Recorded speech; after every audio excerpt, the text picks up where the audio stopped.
नमस्कार. मी प्रदीप जोशी आणि आपण पाहत आहात ऑफिशियल प्रदीप जोशी. ही कसली हो राजनीती?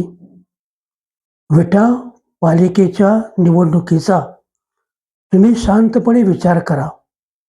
मी केलाय म्हणून तुम्हाला सांगतोय. निवडणुकीच्या रिंगणातील एकूण पॅनेल 3. तुम्ही सदाशिवराव पाटील, अशोकराव गायकवाड यांच्या पॅनेलच्या उमेदवाराला मत दिले. ते आहेत भाजप प्रणित. त्यामुळे सत्तास्थानी बळकट होणार देवेंद्र फडणवीस.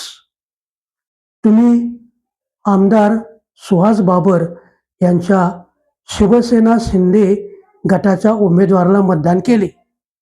म्हणजे सत्ताधारी बळकट होणार देवेंद्र फडणवीस. कारण शिवसेना शिंदे गटाचा कल देवेंद्र फडणवीस यांच्याकडेच आहे. तिसरे पॅनेल अजित पवार गटाचे राष्ट्रवादीचे.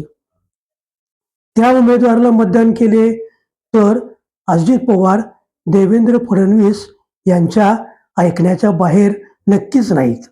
म्हणजे ते मत देवेंद्र फडणवीस यांनाच सत्तास्थानी बळकट करण्यास उपयोगी.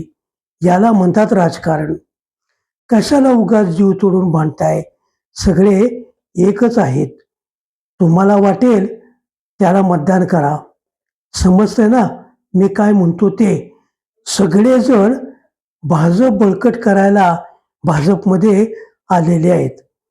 आपण ज्या पक्षात पूर्वी काम केलं त्या पक्षाची यत्किंचितही त्यांना गरज भासत नाही आहे. दुसरं काय? अहो हेच तर लोकशाहीचं मुख्य तत्व आहे. माझा हा व्हिडिओ आपणास कसा वाटला? आवडला असेल तर लाईक करा, शेअर करा, सबस्क्राईब करा आणि कमेंट देखील द्या.